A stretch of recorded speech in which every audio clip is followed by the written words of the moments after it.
मैं भारत जोड़ो यात्रा में ये बात समझ गया कि मैं जनता की आवाज हूं, जनता का दर्द हूं, जनता का दुख हूं और कुछ नहीं। मगर आप गलतफहमी में हो। आपने मुझे यहां नहीं बुलाया, मैं यहां आया हूं।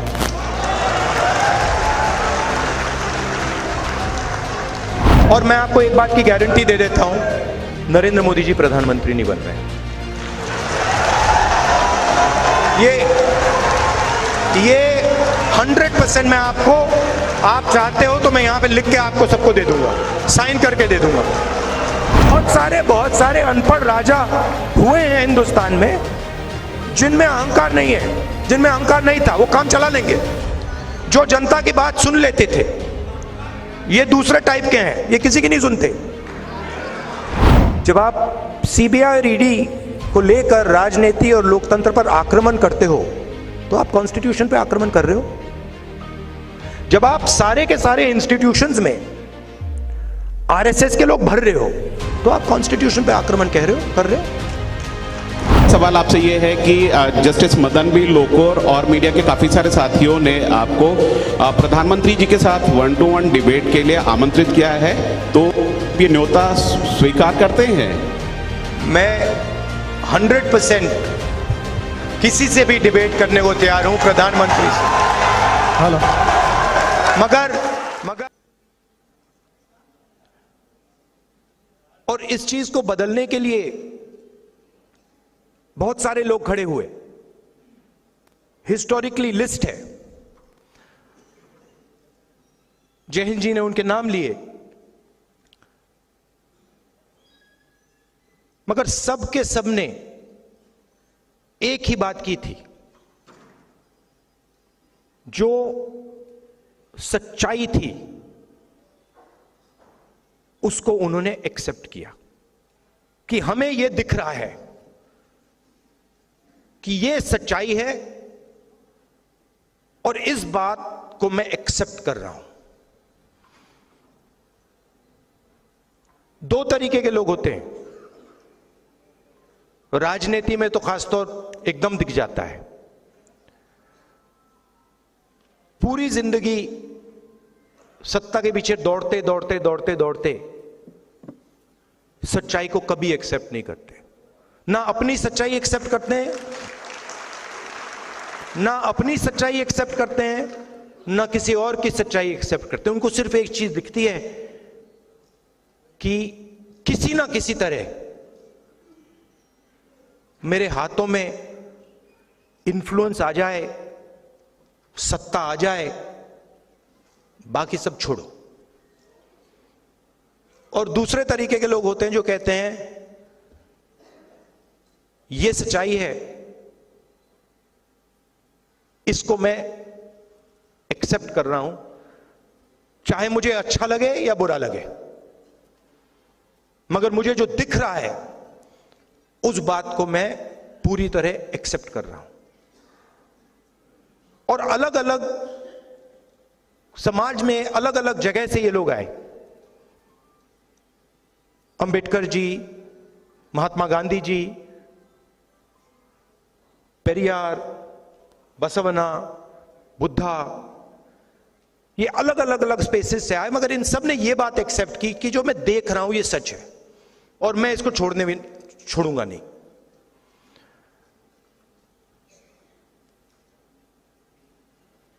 हिंदुस्तान में बहुत सारी ऐसी मूवमेंट्स हुई, मगर 3000 साल में सबसे सक्सेसफुल मूवमेंट यह है। और इसमें आप कहते हो कि ये संविधान अंबेडकर जी ने दिया, और उसमें सच्चाई है। अंबेडकर जी ने दिया, गांधी जी ने दिया, मगर ये एक सोच है। ये अंबेडकर जी से पहले भी थी। इसमें बुद्धा भी हैं, इसमें बसवन्ना जी भी हैं, इसमें पेरियार हैं, इसमें गांधी हैं। और सिर्फ वो नहीं है, बहुत सारे ऐसे भी लोग हैं जिनके नाम किसी ने सुने भी नहीं, वो इसी चीज के लिए लड़े थे। किसान थे, मजदूर थे, नाई थे, बढ़ई थे, इसके लिए लड़े। उनका नाम आज हम नहीं जानते, मगर उनकी सोच इसमें है। तो जो भी, मेरा कहना है, जो भी हिंदुस्तान में अन्याय की सच्चाई को एक्सेप्ट करता है, उसकी सोच इसमें है। और इसने करोड़ों लोगों के लिए दरवाजे खोले हैं। और मैं यह भी कहना चाहता हूं कि जो हमारी एक्सपेक्टेशन थी, जो फाउंडिंग फादर्स की एक्सपेक्टेशन थी, जो महात्मा गांधी की एक्सपेक्टेशन थी, जवाहरलाल नेहरू की एक्सपेक्टेशन थी, अंबेडकर जी की एक्सपेक्टेशन थी, उससे कम लोगों को इस किताब का फायदा हुआ है। तो सक्सेस है मगर फेलियर भी है, ओवरआर्चिंग सक्सेस नहीं है। सिंपल सी बात है। इसको लोग कहते हैं कि ये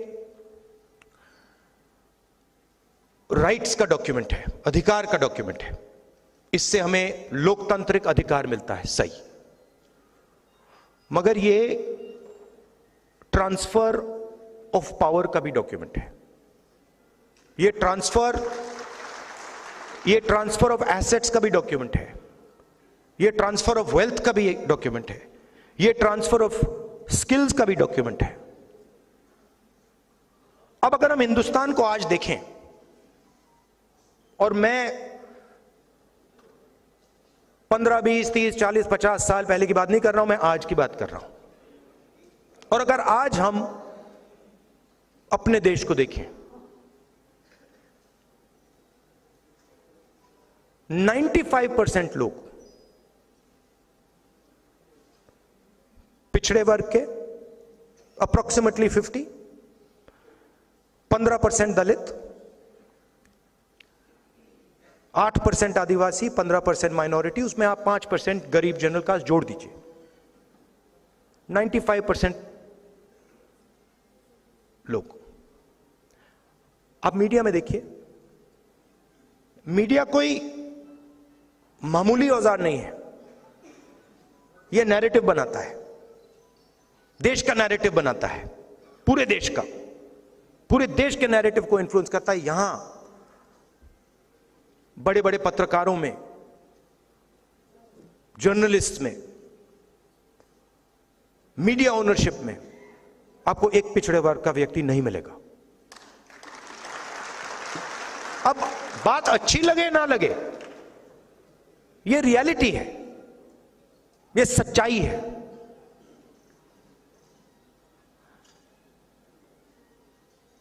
और छुपे तरीके से यह किया जाता है।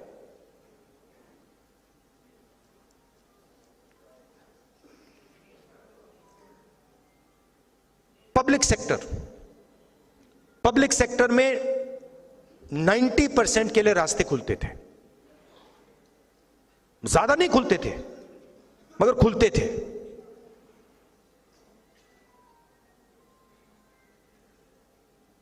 आज 200 सबसे बड़ी कंपनियों की लिस्ट निकालिए, उनकी सीनियर मैनेजमेंट की लिस्ट निकालिए, उनकी जो बड़े बड़े सैलरी, करोड़ों रुपए वाली सैलरी वाले लोग हैं, उनकी लिस्ट निकालिए। दिखा दीजिए कौन सा पिछड़ा है वहां पे, कौन सा दलित है, कौन सा आदिवासी है, कौन सा गरीब जनरल कास्ट का है, दिखा दीजिए।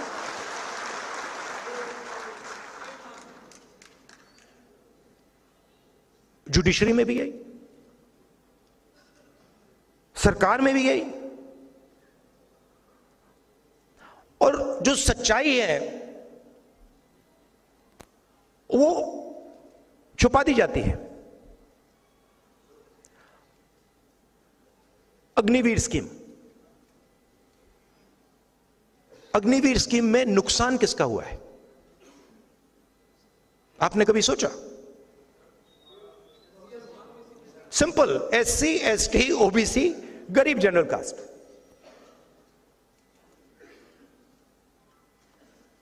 अग्निवीर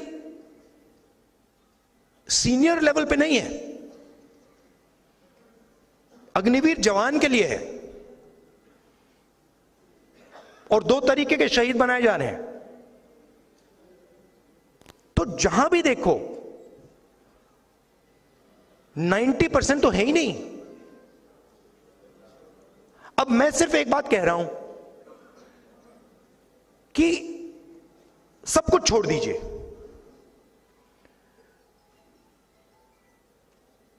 सच्चाई तो देख लीजिए, जाति जनगणना कर लीजिए।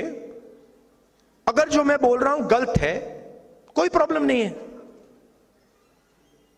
मगर यह तो पता लगाइए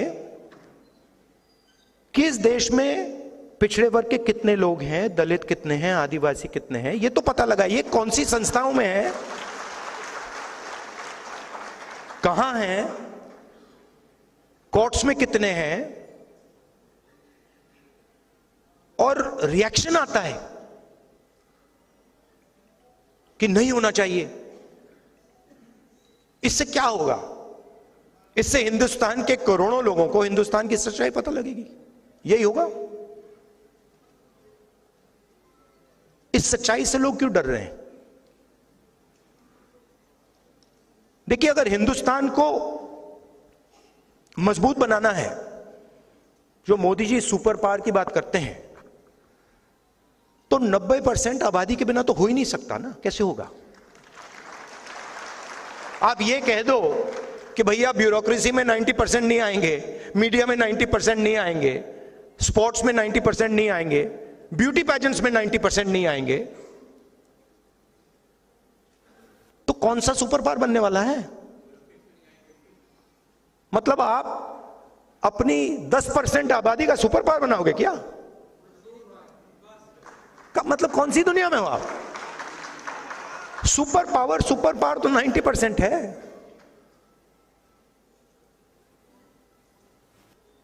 अब इस पर आक्रमण हो रहा है। मोदी जी कहते हैं मैं कॉन्स्टिट्यूशन को रद्द नहीं करना चाहता हूं।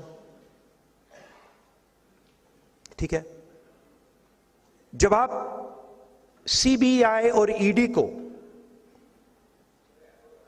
राजनीति और लोकतंत्र पर, जब आप CBI और ED को लेकर राजनीति और लोकतंत्र पर आक्रमण करते हो, तो आप कॉन्स्टिट्यूशन पे आक्रमण कर रहे हो। जब आप सारे के सारे इंस्टीट्यूशंस में RSS के लोग भर रहे हो, तो आप कॉन्स्टिट्यूशन पे आक्रमण कर रहे हो। जब आप बिना किसी से पूछे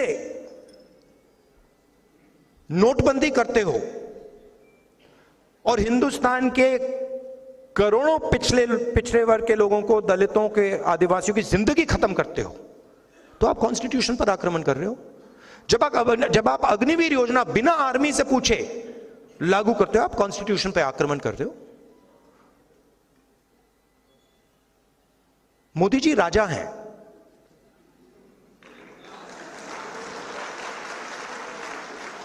मैं सच बोल रहा हूं। मोदी जी प्राइम मिनिस्टर नहीं है, मोदी जी राजा हैं। उनको कुछ लेना देना नहीं, कैबिनेट से कुछ लेना देना नहीं, पार्लियामेंट से कुछ लेना देना नहीं, कॉन्स्टिट्यूशन से कुछ लेना देना नहीं। 21वीं सदी के वो राजा हैं।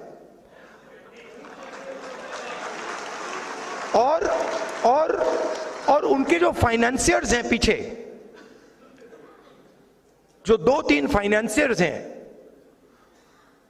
वो राजा का पूरा टेम्पो वाले,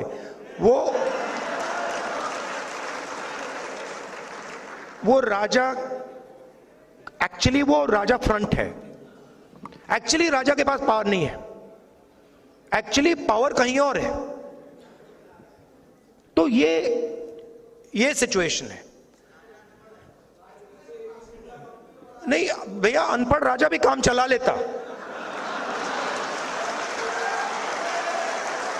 बहुत सारे अनपढ़ राजा हुए हैं हिंदुस्तान में जिनमें अहंकार नहीं है, जिनमें अहंकार नहीं था, वो काम चला लेंगे, जो जनता की बात सुन लेते थे। ये दूसरे टाइप के हैं, ये किसी की नहीं सुनते। अब इनका लक्ष्य है कि पब्लिक सेक्टर को खत्म करो और जो दलितों के, आदिवासियों के, पिछड़ों के रास्ते हैं और गरीब जनरल कास्ट के जो रास्ते हैं उनको एक एक करके खत्म करो। और इनके सारे के सारे नेता कह रहे हैं, खुल के कह रहे हैं कि हम रिजर्वेशन को खत्म कर देंगे। और मैं खुल के कह रहा हूं, आप रिजर्वेशन को कभी खत्म नहीं कर सकते हो। और सिर्फ ये नहीं, वो क्योंकि रिजर्वेशन 90% की आवाज है, तो रिजर्वेशन पर आक्रमण, कॉन्स्टिट्यूशन पर आक्रमण, पब्लिक सेक्टर पर आक्रमण, आर्मी पर आक्रमण, फाइनेंशियल सिस्टम पर आक्रमण। क्यों? क्योंकि इनके पीछे धन है, अरबों रुपए हैं। तो ये सिचुएशन है। अब थोड़ी सी प्रॉब्लम आ गई है।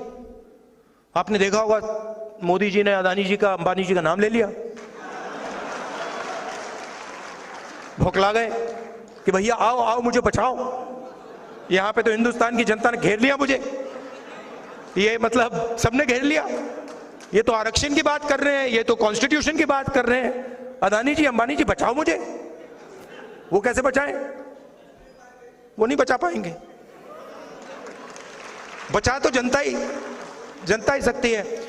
मैं कल टूर के बाद गाड़ी में था, वापस जा रहा था एयरपोर्ट से, तो बातचीत चल रही थी गाड़ी में और मैं कह रहा था कि देखिए, अलंकार और मेरी बात हो रही थी, तो मैंने उससे कहा देखिए रियलिटी क्या है। रियलिटी ये है कि मैं जनता की आवाज हूं, ठीक है। जब मैं ये कहता हूं, प्रेस वाले मतलब इसको समझते नहीं हूं, मैं एक्चुअली हूं ही नहीं, मैं हूं ही नहीं। मैं भारत जोड़ो यात्रा में ये बात समझ गया कि मैं जनता की आवाज हूं, जनता का दर्द हूं, जनता का दुख हूं, और कुछ नहीं है। और मुझे और किसी चीज में इंटरेस्ट भी नहीं है। तो अब सवाल उठता है आगे क्या करना है। सबसे पहले जो हिंदुस्तान की सोशल रियलिटी है, और किसी का नुकसान नहीं करना, बट जो हिंदुस्तान की सोशल रियलिटी है उसको देश के सामने रखना है। किसी को चोट नहीं मारनी, किसी को धमकी नहीं देनी, यह कहना है देखिए भैया ये हिंदुस्तान की सोशल रियलिटी है। इस देश में इतने दलित हैं, इतने आदिवासी हैं, इतने पिछड़े लोग हैं, इतने माइनॉरिटीज हैं, इतने गरीब जनरल कास्ट के लोग हैं, और ये जो लोग हैं इनकी इतनी भागीदारी है, मीडिया में इतनी भागीदारी है, कॉर्पोरेट इंडिया में इतनी भागीदारी है, जुडिशरी में इतनी, इलेक्शन कमीशन में इतनी, सीबीआई, ईडी, इनकम टैक्स में इतनी। आपने नोट किया है कि सीबीआई, ईडी मुझे छोड़कर 55 घंटे मुझसे मतलब इंटरोगेशन किया। मैं 2-3 साल बाद आपको बताऊंगा उस डिस्कशन में क्या हुआ।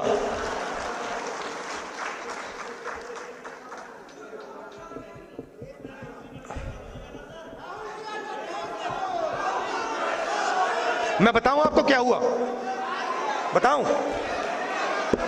मैंने ईडी के अफसर से बोला, ईडी के अफसर मुझे इंटरोगेट कर रहे थे,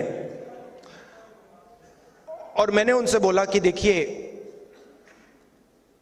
आप सोच रहे हो कि आपने मुझे यहां बुलाया है, मगर आप गलतफहमी में हो। आपने मुझे यहां नहीं बुलाया, मैं यहां आया हूं।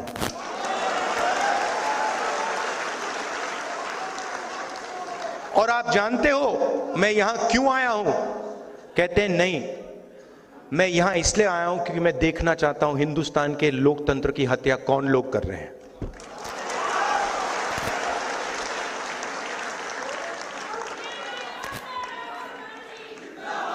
मतलब आप क्या समझे हो?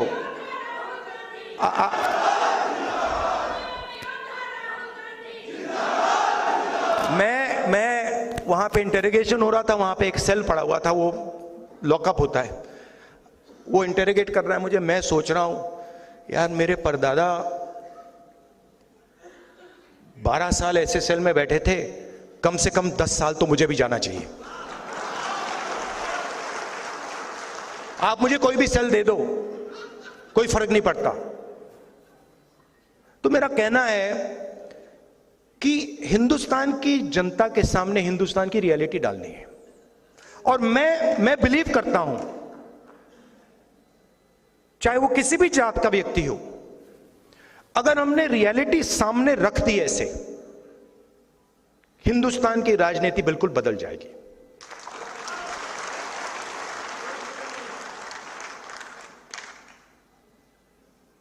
और उसको बदलना ही होगा, क्योंकि 90% को आप चुप नहीं रख सकते, 90% की शक्ति को आप कंट्रोल नहीं कर सकते, कुछ भी कर लो। नहीं, ये बहुत सारे लोगों में, आप में भी है।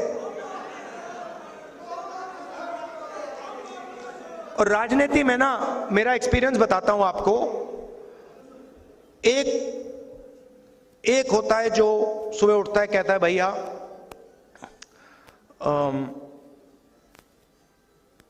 सत्ता कैसे मिलेगी, सत्ता कैसे मिलेगी, 24 घंटा वही उसकी थिंकिंग होती है। अब मेरी दूसरी प्रॉब्लम है, नहीं, मैं उसके बीच में पैदा हुआ।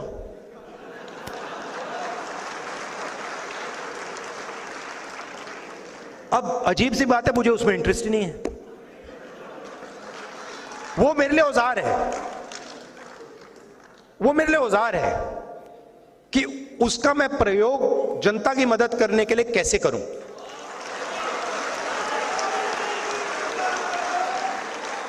वो मेरे लिए मतलब ड्रग नहीं है, नशा नहीं है। मैंने अपनी दादी की लाश देखी है, पिता की लाश देखी है। तो एक पॉलिटिकल व्यक्ति के अंदर एक पॉलिटिकल क्रिस्टलाइजेशन होता है। बहुत सारे लोगों के अंदर पॉलिटिकल क्रिस्टलाइजेशन कभी होता ही नहीं।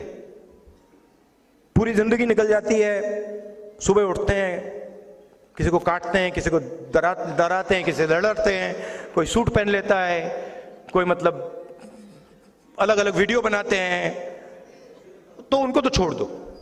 मगर फिर ऐसे भी लोग होते हैं जो कहते हैं कि भाई अब हमारे पास 15-20 साल हैं, 30 साल हैं, अब कुछ अच्छा किया जाए, कुछ दम का किया जाए।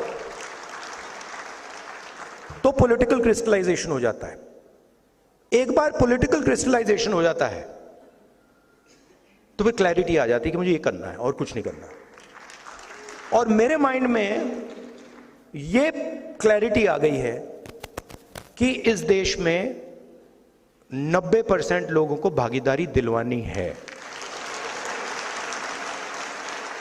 और 90% लोगों के लिए एक के बाद एक दरवाजे खोलने हैं। मीडिया में, कॉर्पोरेट इंडिया में, जुडिशरी में, सब जगह ऐसा इंडिया, ऐसा हिंदुस्तान हम चाहते हैं, सब चाहते हैं।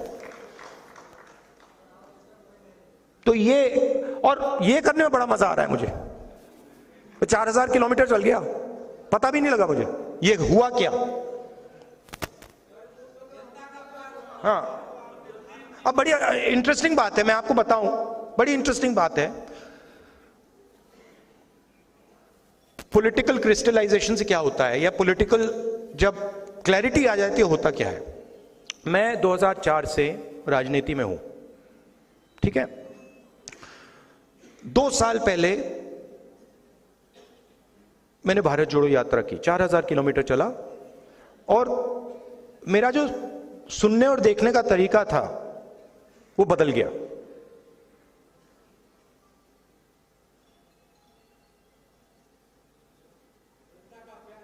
नहीं, क्या करने लगा मैं, जैसे आप मेरे पास आए तो नॉर्मली जब व्यक्ति बात करता है तो वो सोचता है कि ठीक है मैं यहां हूं, मैं सुन रहा हूं। मैं क्या करने लगा, मैं आपकी पोजीशन लेने लगा। बात समझे? मैं अपने आप को छोड़ के आपके अंदर घुस के, ये आया मेरे पास, ये क्या देख रहा है, ये क्या बोल रहा है, ये क्या कहना चाह रहा है, तो वो चेंज आ गई।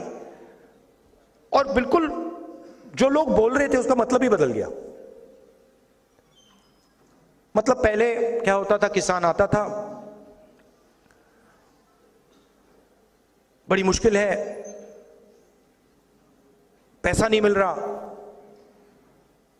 भाई बीमार है, और मैं सुनता था। अब उसके बाद अब मैं क्या करता हूं, हाथ पकड़ लेता हूं, बस हाथ पकड़ लेता हूं और टाइट पकड़ लेता हूं और कहता हूं घबराओ मत, कुछ नहीं होगा। तो टोटल चेंज आ जाता है, कनेक्शन बन जाता है।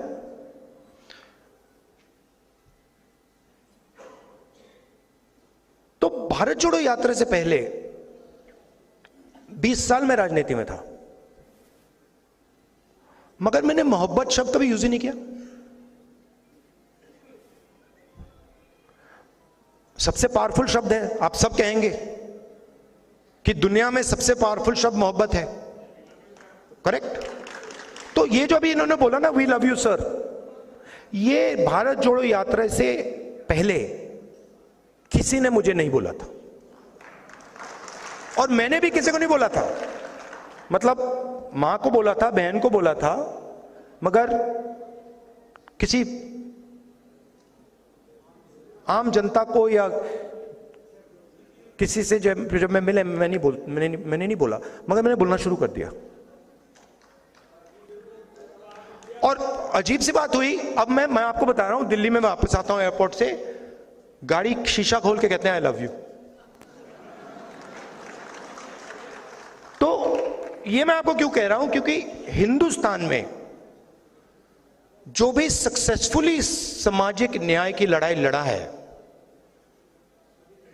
वो मोहब्बत से लड़ा है। जो सुपरस्टार हुए हैं वो मोहब्बत से लड़े हैं, वो नफरत से नहीं लड़े हैं।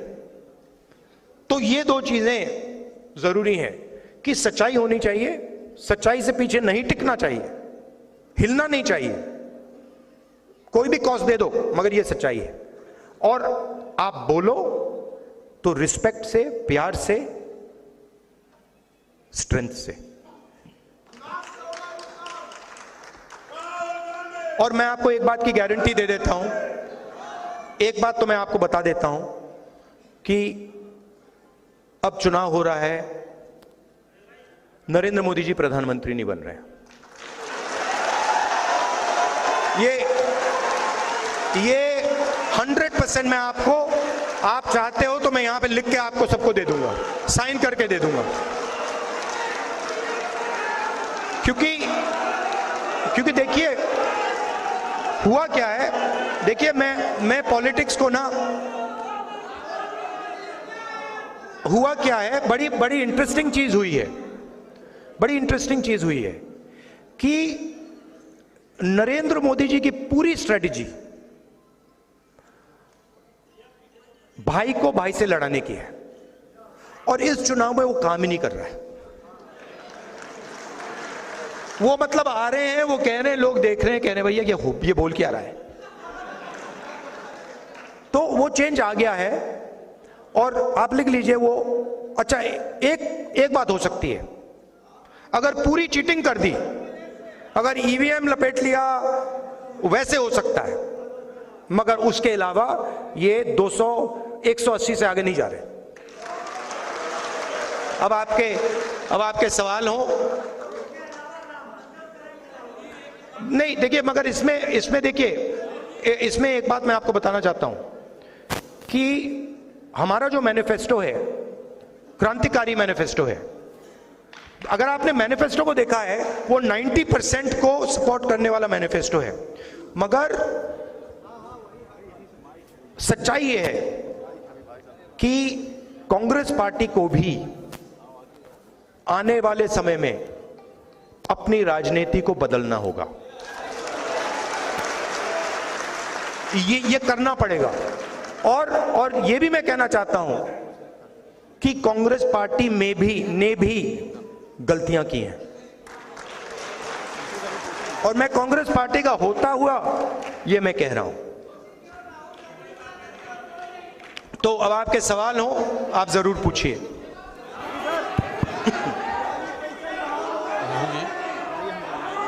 एक दो सवाल एक एक करके ब्रदर।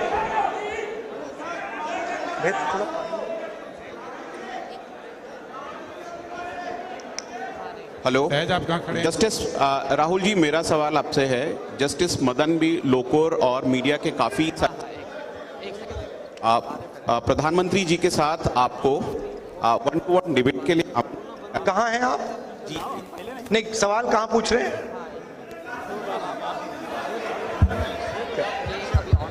अच्छा ठीक है। हाँ, मेरा सवाल ये है, जस्टिस लोकुर और मीडिया के साथियों ने मंत्री जी, आवाज नहीं आ रही आपकी।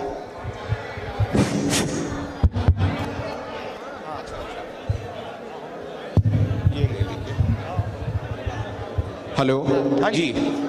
मेरा सवाल आपसे ये है कि जस्टिस मदन बी लोकुर और मीडिया के काफी सारे साथियों ने आपको प्रधानमंत्री जी के साथ 1-to-1 डिबेट के लिए आमंत्रित किया है, तो ये न्योता स्वीकार करते हैं? मैं 100% किसी से भी डिबेट करने को तैयार हूं, प्रधानमंत्री से। हेलो, मगर मैं प्रधानमंत्री को जानता हूं, प्रधानमंत्री मुझसे डिबेट नहीं करेंगे। आदरणीय राहुल सर, और हमारे प्रेसिडेंट खारगे जी भी हैं, वो भी डिबेट कर सकते हैं। आदरणीय राहुल सर, इधर मेरा एक सवाल है। हाँ जी। इस साइड में सर, इस साइड में मेरा एक सवाल है। हाँ जी। सर, आपकी सरकार अगर बनती है तो आप पुरानी पेंशन बहाल करेंगे कि नहीं करेंगे? क्या? और आप पुरानी पेंशन बहाल करेंगे कि नहीं करेंगे? और आप अपने मैनिफेस्टो में पुरानी पेंशन का मुद्दा रखेंगे कि नहीं रखेंगे? सर, मेरा एक सवाल आपसे है। सभी शिक्षक कर्मचारियों, पूरे देश से शिक्षक कर्मचारियों से सवाल है आपके लिए। देखिए, मैनिफेस्टो में ये हमने नहीं रखा है, बट इसको हम कंसिडर करेंगे। मैनिफेस्टो में हमने ये जो 5 गारंटीज का कॉन्सेप्ट है जी सर, उसको रखा है, जी। But open to consideration. जी सर।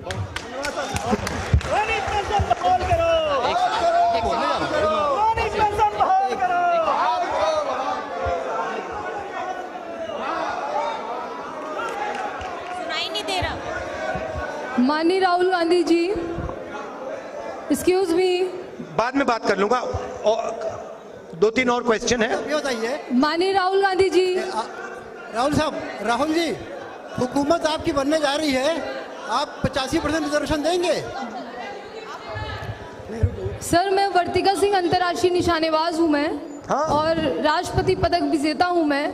और सर मुझे न्याय कब मिलेगा? 5 साल से स्मृति ईरानी ने मेरे परिवार को और हम लोगों को जान से मारने की धमकी दिया। 5 साल से एक लड़की जो अंतर्राष्ट्रीय स्तर पे जिसने देश को रिप्रेजेंट किया है, उसके साथ ये अन्याय हो रहा है। मैं अकेली लड़ाई लड़ रही हूँ।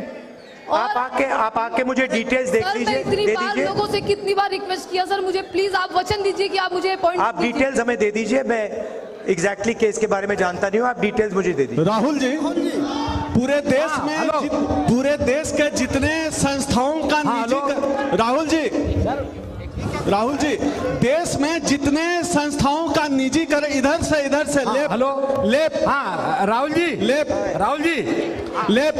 जितनी राहुल जी जितनी संस्था,